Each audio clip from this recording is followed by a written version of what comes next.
Hello，各位好，我是 Revision Lab 修诊所的阿修，欢迎来到我的频道。如果你是第一次看我们影片，记得先点击下方订阅按钮，再打开旁边小铃铛，这样每次有新影片，你都会第一时间收到通知。也帮我按个赞，让 YouTube 知道你喜欢这种类型的内容。谢谢大家，我们现在正式开始。OK， 我们今天来聊一个超级根本，但也超级困难的问题：宗教到底是怎么来的？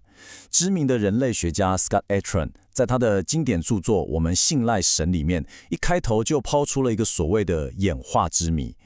你想想看哦，从达尔文演化的角度来看，生物做的每一件事情，不管是觅食、求偶还是战斗，基本上都应该是为了提高自己的生存和繁殖几率，对吧？这才叫适者生存。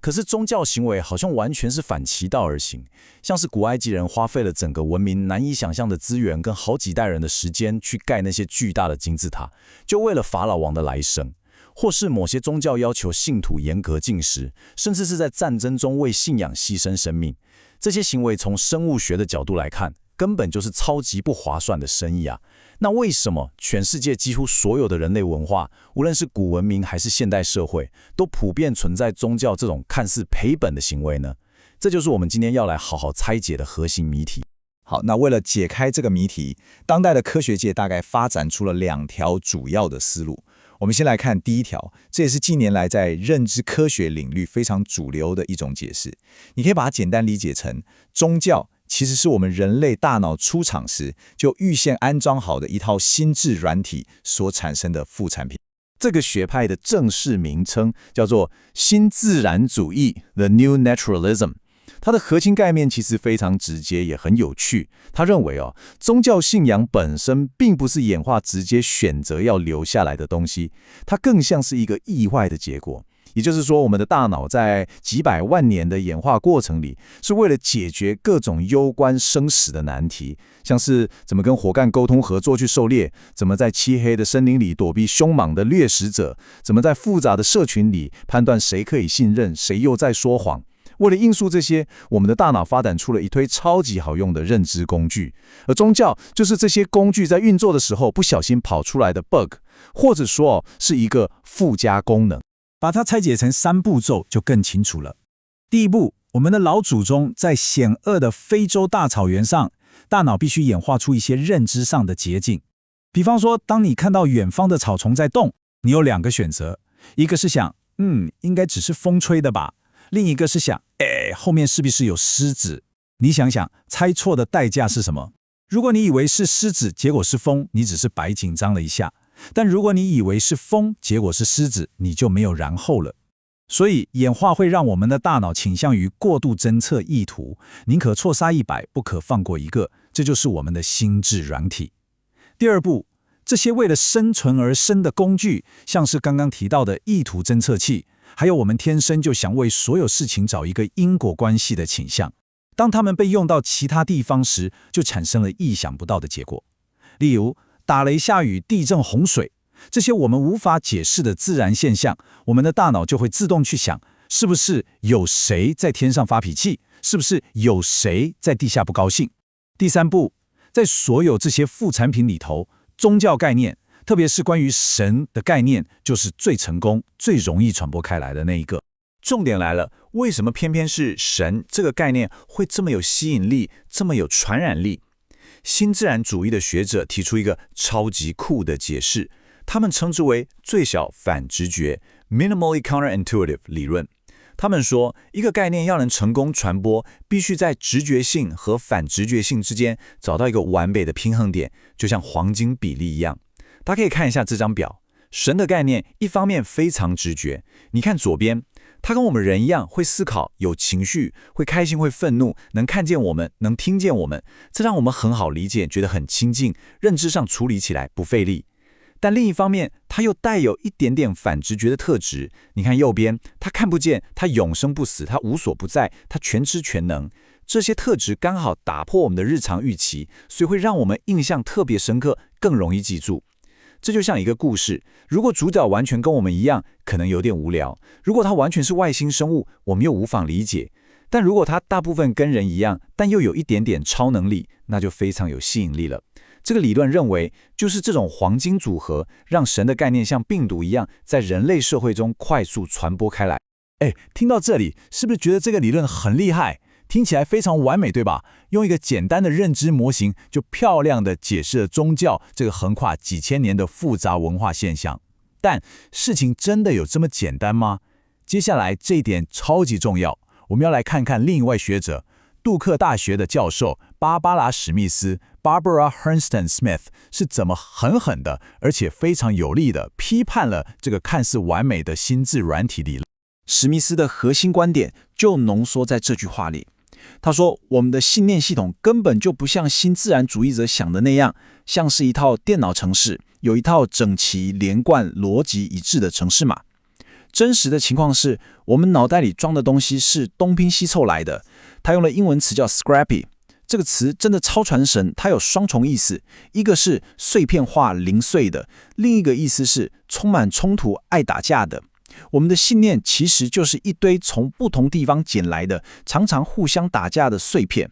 你想想你的电脑桌面是不是很乱？一下载了这个，一下存了那个，档案格式还不一样。史密斯认为，我们的大脑就是这样，根本不是一个干净的作业系统。这个观点可以说是直接一拳打在新自然主义那个干净漂亮的理论模型上。简单整理一下，史密斯对这个心智软体理论的批判，主要可以分成3大挑战。第一，他在论证的过程中有一个巨大的逻辑跳跃。第二，这个理论太过完美，完美到无法被证伪，这在科学方法论上是一个非常严重的问题。第三，也是最致命的一点，它完全低估了我们人类的信念系统到底有多么的混乱、矛盾，而且是看情况而定的。好，我们一个一个来看。先看第一个挑战，逻辑上的跳跃。新自然主义者最喜欢举的证据就是所谓的跨文化相似性。他们会说，你看，古埃及有不死鸟，是鸟的形象；中美洲的阿兹特克有羽蛇神，是会飞的蛇。这2种古民根本没有接触过，却都独立创造出会飞的爬虫类这种神兽，这不就强烈暗示了我们大脑里天生就有一个神兽产生模组吗？但史密斯反问，这真的是唯一的解释吗？有没有一个更简单、更合理的可能性？那就是鸟和蛇在全世界绝大多数人类居住的地方都同时存在。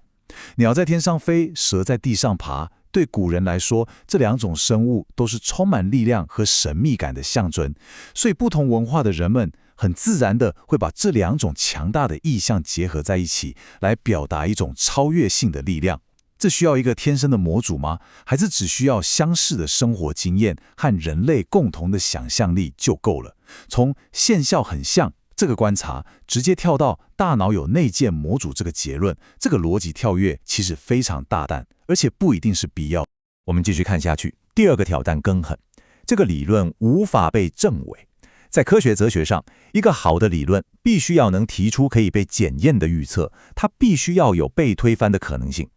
但你看，这个最小反直觉理论，他说神的概念之所以成功，是因为它完美结合了直觉和反直觉。结果就是，不管你今天发现什么证据，它都能解释得通。如果一个宗教概念很普遍，他会说，你看，因为它够直觉，所以很容易相信。如果另一个概念很罕见，但流传很久，他又会说，你看，因为它够反直觉，所以很容易被记住。这就变成一个怎么说都对的循环论证，一个完美的闭环。一个什么都能解释的理论，其实就等于什么都没解释。这在科学上是一个很大的警讯。最后，也是我个人认为最关键的第3个挑战，它严重低估了人类信念的复杂性。新自然主义的理论常常预设我们的大脑有一套理性的、非黑即白的运作模式，好像内建了一个程式，会清楚地去分什么是事实，什么是象征，什么是信念。但现实真的是这样吗？举个例子，一个受过最严格科学训练的医生，他100%相信统计数据和双盲实验，这是他的专业信念。但他同时也可能在帮家人开一个大刀之前，去庙里拜拜，求个心安。再比如，很多人平常都说自己相信科学，但遇到水逆的时候，还是会忍不住转发星座运势，提醒自己和朋友要小心。从纯粹的逻辑上来说，这些信念是互相矛盾的，对吧？但在我们的大脑中，它们却可以完美共存，相安无事。这就说明了，我们的信念并不是由一个单一连贯的程式在运作，而是根据不同的情境、不同的需求去启用不同的信念模组。事实上，我们每个人都是信念的拼装大师。就像史密斯在书里提到的例子，现在有很多欧美的大学生，他们可能从小在教会长大，熟读圣经，但他们的基督教思想里不知不觉就混杂了新异教、佛教禅宗，甚至星际大战里的原力概念。又或者有很多非常顶尖的演化生物学家，像是美国国家卫生院的院长 Francis Collins， 他同时也是非常虔诚的基督徒。最常见的就是我们在政治上展现的双重标准。我们真的太容易、太敏锐的就能看到敌对阵营的候选人有多么自相矛盾、政策法夹弯，但对于自己支持的候选人，就算他说出同样矛盾的话，我们却常常能自动帮他找到合理的解释，甚至根本就看不见。这些例子都指向同一个结论：人类的信念是情境化、碎片化，而且充满矛盾的。任何想用一套简单干净的心智软体来解释它，恐怕都太天真了。好了，既然第一条路心智软体理论有这么多待解决的问题，那还有没有其他的可能性呢？当然有。接下来我们要看第二条路，这条路是由德国非常知名的古典学家华特·伯克德 Walter Burkert 所开创的，我们可以称之为历史自然主义。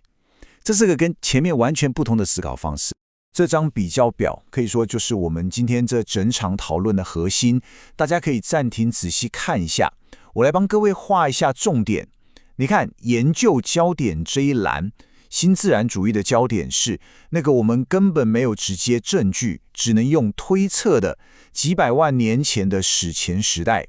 而伯克特的历史自然主义，它的研究焦点则是放在有文字、有文物可以佐证的人类信史这几千年。再看解释工具这一栏，新自然主义的工具是那个我们摸不到也看不到，只能假设出来的天生心智模组。而伯克特用的工具是去分析真实发生过的文化和社会制度是怎么一步步发展演变的。简单来说，一个是从一个假设的源头往下跳到结论，另一个则是从已知的历史终点一步步的往回追溯生物学的线索。所以伯克特的提问方式就跟新自然主义完全不同。他不是问我们大脑里预装了什么模组，他是问我们能不能在有记载的人类历史中找到一些不断重复出现的行为模式或社会结构，然后再把这些模式往回追溯到更古老的生物本能，甚至是其他灵长类动物的行为。它不是从天上掉下来一个抽象的模组，而是从地面上、从历史的土壤里去挖掘生物学的根。我们来看一个伯克特分析的经典案例，神跟权力到底是怎么扯上关系的。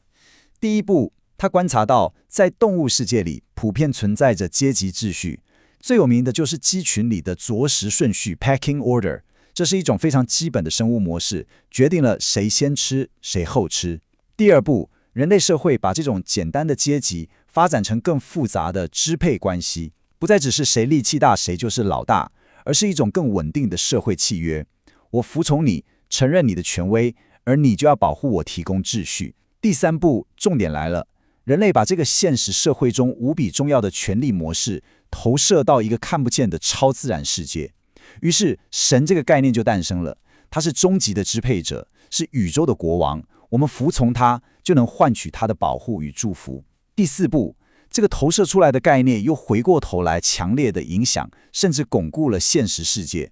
古代的国王或皇帝会说他是天子，是神在人间的代理人，所以人民服从国王就等于服从神，这是天经地义的。你看，这是一个完整的回圈，宗教观念和社会权力结构就这样互相支持，密不可分。波克特还有另一个非常深刻的洞见，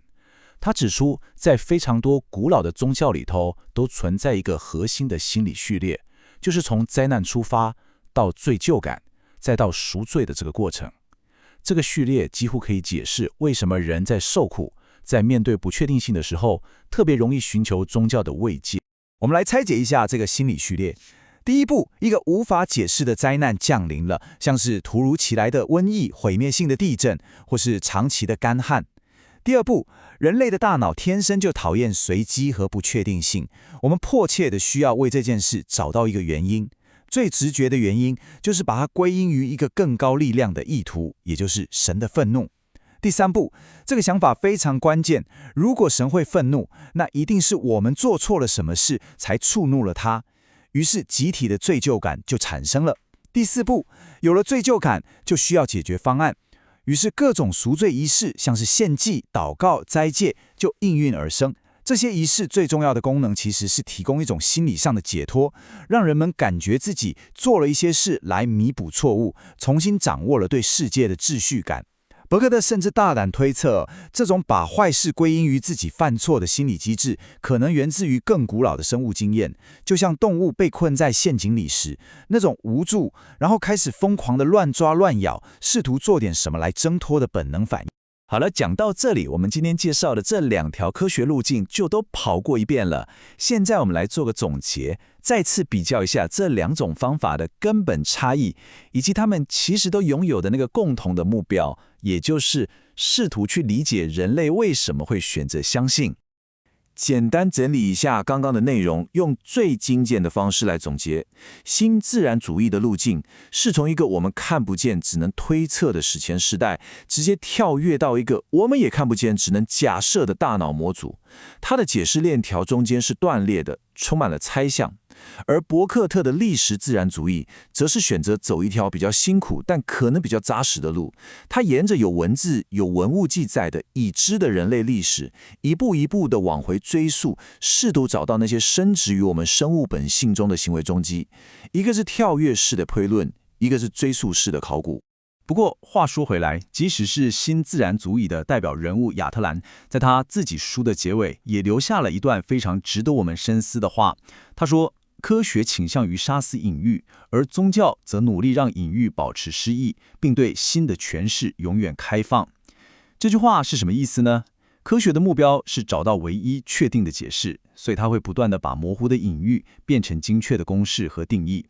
但宗教的生命力恰恰就在于它的模糊性和多义性。一本神圣的经文可以有1000种诠释，它永远对新的意义和理解保持开放。这或许也点出了为什么科学再怎么发展，似乎都很难完全取代宗教，因为它们满足的是人类完全不同的需求，一个是寻求确定的答案，另一个则是安放我们对未知与意义的永恒追寻。最后，我想把这个问题留给大家一起思考。如果我们真的想理解信仰这件人类最古老也最复杂的行为，我们的眼光到底应该望向那数百万年前我们几乎一无所知的远古大脑，去进行大胆的天才般的推测，还是说我们应该回过头来更谦卑、更仔细地去翻阅那数千年来有文字、有血泪所记载的人类历史，从中寻找那些实实在在的线索？这2条路，你觉得哪一条更有可能带我们接近最终的答案呢？总结一下今天的重点